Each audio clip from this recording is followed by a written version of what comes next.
തെക്കൻ കേരളത്തിൽ സ്ഥാനാർത്ഥികളുടെ തെരഞ്ഞെടുപ്പ് പ്രചാരണം ആവേശത്തിൽ. കൊല്ലത്ത് മുഖ്യമന്ത്രി പിണറായി വിജയന്റെ മണ്ഡല പര്യടനം ഇടതു സ്ഥാനാർത്ഥിക്കും പ്രവർത്തകർക്കും കൂടുതൽ ഊർജ്ജം പകരുന്നതായി മാറി. UDF NDA സ്ഥാനാർത്ഥികളും വോട്ടർമാരെ കാണുന്ന തിരക്കിലാണ്.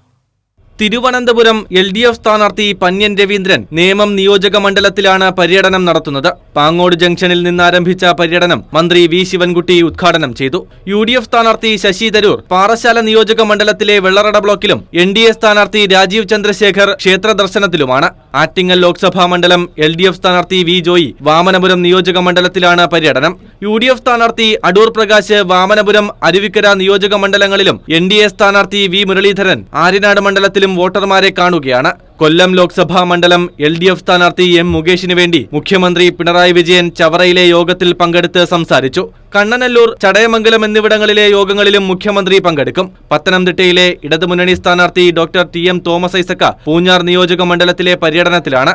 UDF സ്ഥാനാർത്ഥി ആന്റോ ആന്റണി കറുകച്ചാൽ ബ്ലോക്കിലെ പര്യടനത്തിലും NDA സ്ഥാനാർത്ഥി അനിൽ K ആന്റണി പത്തനംതിട്ട ലോക്സഭാ മണ്ഡലത്തിലെ വിവിധ കുടുംബയോഗങ്ങളിലും പങ്കെടുക്കും. കൈരളി ന്യൂസ്, തിരുവനന്തപുരം.